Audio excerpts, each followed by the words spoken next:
माँ से बढ़कर वो मोहब्बत का सिला देता है। रिज़्क़ बिन मांगे भी बंदों को खुदा देता है। रिज़्क़ बिन मांगे भी तंग दस्ती मेरे दामन से लिपटना न कभी। तंग दस्ती मेरे दामन से लिपटना न कभी। है वो दाता मेरा हर काम बना देता है। वो दाता मेरा हर काम बना देता है वो दाता। हाथ उठाइए, वादा कीजिए अल्लाह का नाम लेंगे हर हाल में। हाथ उठा दीजिए इंशाअल्लाह। जो खुदा से नहीं मिलेगा ससुर से लेंगे। हाथ उठा दीजिए इंशाअल्लाह।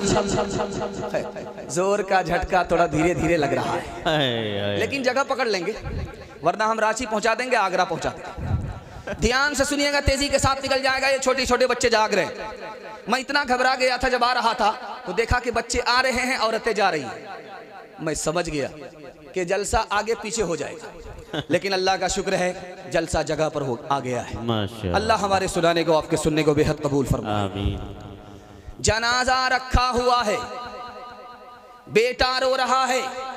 इमाम साहब ने हाथ जोड़ करके कहा कि बेटा 5 मिनट के लिए सब्र करो, जनाजा पढ़ा देने दो, उसके बाद जी भर करके रोना। उस बच्चे ने कहा कि इमाम साहब ये तो पूछो, मैं बाप के जनाजे पर रो रहा हूं या अपने तमाशे पर रो रहा हूं? तो उस बच्चे ने कहा कि इमाम साहब, मेरे बाप ने मुझको डॉक्टर जरूर बनाया, मेरे बाप ने मुझको प्रोफेसर जरूर बनाया, लेकिन मुझको दुनिया की तालीम तो दी, दीन की इतनी तालीम नहीं है कि बाप का जनाजा सामने रखा हुआ है मैं बढ़कर इमामत कर सकूं। मैं अपने बाप के जनाजे पर नहीं, अपने तमाशे के ऊपर रो रहा हूं। अल्लाह अल्लाह। हजरत उमर की अदालत में एक तरफ बाप खड़ा है, एक तरफ बेटा। बेटे का दावा है कि बाप नाफरमान, बाप का दावा है बेटा नाफरमान। हजरत उमर की अदालत में क्या साबित हुआ कि बेटा भी नाफरमान, बाप भी नाफरमान। लेकिन हजरत उमर ने यह साबित किया कि बेटा कब नाफरमान है, बाप कब नाफरमान है, पहले कौन नाफरमान है। हजरत उमर ने कहा कि इस बाप ने बेटे को खाना दिया, बाप बन गया। इस बाप ने इस बेटे को कपड़ा दिया, बाप बन गया। इस बाप ने अपने बेटे को मकान बना करके दिया, बाप बन गया। लेकिन असल चीज तालीम से महरूम रखा। बेटा बाद में नाफरमान है, बाप पहले नाफरमान है। डीजे का जान से चल रहा था, मुट्ठी में पैसा लेकर जैसे शब्बीर बरकाती के ऊपर पैसा छीटा जा रहा था, उसी तरह पैसा छीटा गया। तो क्या बोला, वाह हरे लड़की क्या डांस किया। तो बगल का एक आदमी बोला, वो लड़की नहीं है लड़का। तो ये आदमी कहता तोबा तोबा, सॉरी मैडम। वो बोला मैं मैडम नहीं हूं, उसी लड़के का बाप। साइंस टेक्नोलॉजी में माहिर भी बनाओ और जाहिर बातिन में ताहिर भी बनाओ। साइंस टेक्नोलॉजी में माहिर भी बनाओ और जाहिर बातिन में ताहिर भी बनाओ। पहले तो इन्हें यारो मुसलमान बनाओ, इंसान बनाओ, इन्हें इंसान बनाओ, इंसान बनाओ, इन्हें इंसान बनाओ। ताजिर बनाओ, शौक से अफसर भी बनाओ और इनको मुकद्दर का सिकंदर भी बनाओ। पर अपनी मग़फ़िरत का सामान बनाओ, इंसान बनाओ, इन्हें इंसान बनाओ। ये जो लाइट है ये जवान है, इसलिए आंख मार रही है। आप लोग घबराइएगा नहीं, आवाज आप तक पहुंच रही है। आप जितना अच्छा सुन रहे हैं उतना अच्छा जलसा हो गया है। मैं दिल से दुआ करता हूं अल्लाह आपकी हर मुश्किल को आसान फरमाए। भाई लाइट ठीक करो बेटा। ये उधर स्क्रीन में थोड़ा सा प्रॉब्लम आएगा इससे। हाँ वो ठीक हो जाएगा। तीसरा पैगाम दुनिया और आखिरत के हवाले से सुना रहा हूँ, बहुत ध्यान से सुनिएगा, तेजी के साथ। मौत 3 वजह से आती है। दुनिया इतनी छोटी है, अगर लोग पैदा होते रहे और मरने का सिलसिला बंद हो गया तो दुनिया में पैर रखने की जगह नहीं होगी। इसलिए अल्लाह ने दुनिया को बसाने के लिए मौत का सिलसिला रखा। लोग आते रहते हैं, लोग जाते रहते हैं। दूसरी वजह मौत क्यों आती है? जब आदमी बूढ़ा हो जाता है तो उसका दिमाग बूढ़ा हो जाता है, और जब बच्चा पैदा होता है तो उसका दिमाग नया होता है। नए दिमाग से दुनिया नई बनती है, इसलिए लोग आते रहते हैं, लोग जाते हैं। तीसरी वजह मौत क्यों आती है? खुदा ने आपको पैदा किया, दुनिया में भेज दिया, लेकिन खुदा को आपने देखा नहीं, खुदा से मुलाकात नहीं। अल्लाह ने मौत इसलिए रखा ताकि खुदा के बंदे की खुदा से मुलाकात हो जाए। और एक राज की बात सुनिए, जब मौत हमारे दादा को आई, नाना को आई, दिनाजपुर के भी लोग मर रहे हैं, किशनगंज के भी लोग मर रहे हैं, तो हम डरते क्यों? मौत से डर क्यों लगता? एक लाइन में बताने के लिए जा रहा हूं। मौत से डर इसलिए लगता है कि आदमी मर कर के ऊपर चला जाता है, पैसा नीचे ही रह जाता है, इसलिए मौत से डर लगता है। अगर पैसा पहले वहां पहुंच जाए जहां मरने के बाद आदमी पहुंचेगा तो फिर मौत से डर नहीं लगेगी। हाथ उठाइए, दूसरे को रुलाएंगे और अपने को हंसाएंगे। हाथ उठा दीजिए इंशाअल्लाह।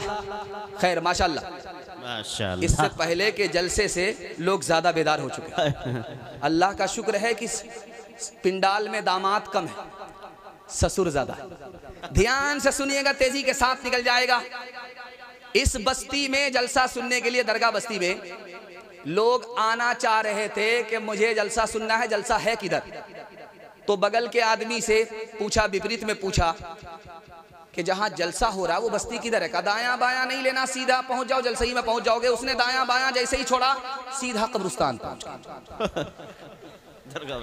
वो आदमी सर पकड़ करके बैठ गया। यहाँ के लोग कैसा मजाक करते हैं, जिंदा आदमी को कब्रिस्तान भेज देते हैं। तो कह रहे अल्लाह का बंदा, मैंने बस्ती मालूम किया था जहाँ जलसा हो रहा है, मुझे जलसा सुनना था, तुमने हमको कब्रिस्तान भेज दिया।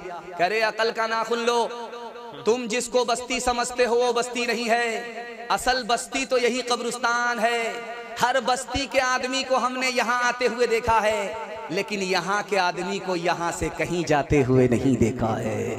इंशाअल्लाह मौत से पहले मौत की तैयारी करेंगे। हाथ उठा दीजिए इंशाअल्लाह। ओ गाफिल इंसान, इंसान, ओ गाफिल इंसान, ओ गाफिल इंसान, इंसान, ओ गाफिल इंसान। आँखों से तूने अपनी कितने जनाजे देखे, हाथों से तूने अपने दफनाए कितने मुर्दे, अंजाम से तू अपने, अंजाम से तू अपने क्यों इतना बेखबर है? ओ गाफिल इंसान, इंसान, ओ गाफिल इंसान, ओ गाफिल इंसान, इंसान, ओ गाफिल इंसान। हलाल और हराम के हवाले से बहुत खूबसूरत पैगाम आपकी खिदमत में कि आपको घर से बाहर भी सुकून मिलेगा और आपको घर के अंदर भी सुकून मिलेगा। आपको करना क्या है? हलाल को हलाल समझना है, हराम को हराम समझना है। ध्यान से सुनिएगा, इस दुनिया में मुमकिन नहीं है कि एक से ज्यादा बार आदमी को जिंदगी मिले, लेकिन अगर किसी को एक मर्तबा नहीं 70 बार जिंदगी मिले और हर बार वो अपनी गर्दन राहे खुदा में कटा दे, एक बार नहीं 70 बार राहे खुदा में गर्दन कटा करके शहादत हासिल करने वाला शहादत तो हासिल कर लेगा, लेकिन अगर उसने हराम खाया और कमाया है तो खून बहाने से भी हराम खाने कमाने का गुनाह माफ नहीं होगा। ये माल जो आपके पास है ये इंसान की कमर है, अगर माल है तो कमर सलामत है। अगर माल नहीं है तो आपकी कमर झुक जाएगी। जैसे कमर नहीं होती आदमी झुक जाता है, ये माल नहीं होगा तो आपको जिल्लत के लिए हमेशा दूसरे के आगे सर झुकाना पड़ेगा। लेकिन यही माल फितना है। इसी माल से आदमी सीधे जहन्नम में पहुंचता है। जानते हैं कैसे?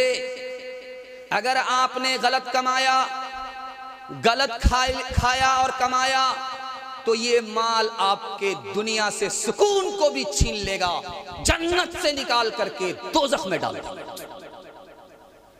अच्छा, हराम कितनी खतरनाक चीज है, जहर से भी ज्यादा। एक लुकमा हराम अगर हलक के नीचे उतर गया तो 40 दिनों तक कोई नेकी कबूल नहीं होती। एक लुकमा हलक के नीचे उतरा और आदमी उसके बाद हलक के नीचे हराम लुकमे को नहीं उतारा, रात भर नेकी कर रहा है, दिन भर नेकी कर रहा है, 40 दिन तक उस एक लुकमे की नहूसत बाकी रहती है। न नमाज कबूल है, न रोजा कबूल है, न रात की नेकी कबूल है, न दिन की नेकी कबूल है।